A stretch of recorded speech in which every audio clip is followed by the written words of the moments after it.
U.S. discoveries, third period.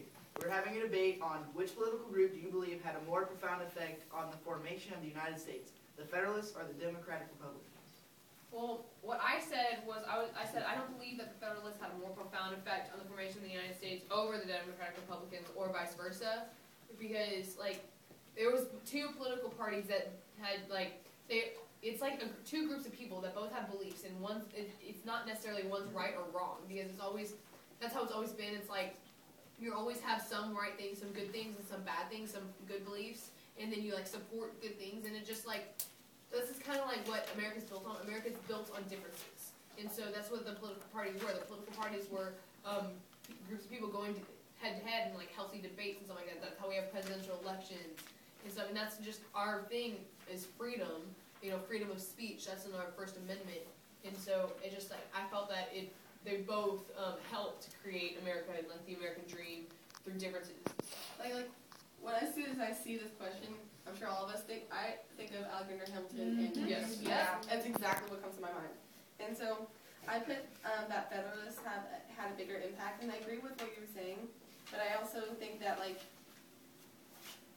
they believe in a strong central government, which is what we have now, which is one of the big topics. And then also there were the national banks, and a lot of stuff like our foreign affairs and all those things. Yeah, when I think of this, the main thing I think of is economy, on what had the most profound effect, and that's why I think. Oh, also in industrialism, like we're all pretty much almost all industry now. That's our economy. That's like the way we live by. So that's the main thing that comes to me. The only problem is, though, is that it asked on. Does it ask about if it's the early America, the formation of the United States? So it's not asking about. It's not asking about now. It's asking about back then. I think America's still formation. Yeah, I think it's too, because that's how it. We're still forming. We're still starting. The reason, like, we have, like, the ability to amend the Constitution because the founding fathers knew that we would always change. We're always going to change.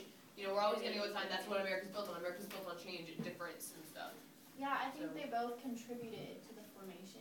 Like, I mean, I don't think one did everything. I don't think one did more than the other either. Yeah, I think they both contributed. They both had great, like, people come from each one. I think Riley was making a good point about how we do have a strong central government, and we do have the national banks and stuff like that. A lot of Alexander Hamilton's ideas. New York in general is all Alexander Hamilton. Yeah, a lot of his ideals, like, they really, like, have shown through. But it's just like Thomas Jefferson, without, like, his ideas. If it was all, like, the Federalists and stuff like that, it was just, like, we never had any, like, thing going against it, and it just wouldn't be like it is today. Go ahead. Okay, what I said in my essay was I talked about how, like, even things in the past, that how a lot of people would say it was neutral, even things in the past showed more towards the viewings of the Federalists. Like, the Louisiana Purchase, when Thomas Jefferson wanted to buy it, and he didn't know for sure, so we had to look at a loose construction of the Constitution. Which was Federalist idea. Right. Yeah, I think they both had, like, really good people come from each side, and that, like, everyone who came from each side, like, really helped to form America. I focused on the word formation, coming together. I don't think that. I think that Federalists had a more of an effect, but I don't think it's more like Federalists in everything. Right. Exactly. I'm not sure if you had to have both, is the thing. Yeah. That, like, you couldn't have one without the other, because then neither party would be as strong, because they wouldn't have anything to build off of. I wouldn't say, like, one even had more effect than the other. I'd just say they're even, because even if, like, if we just went with the Federalists or whatever, and, like, the Democratic Party wasn't there, then we'd be lacking so much. Even though we don't, like, really think about it, if they weren't there, then we'd be lacking. That's exactly what we're saying.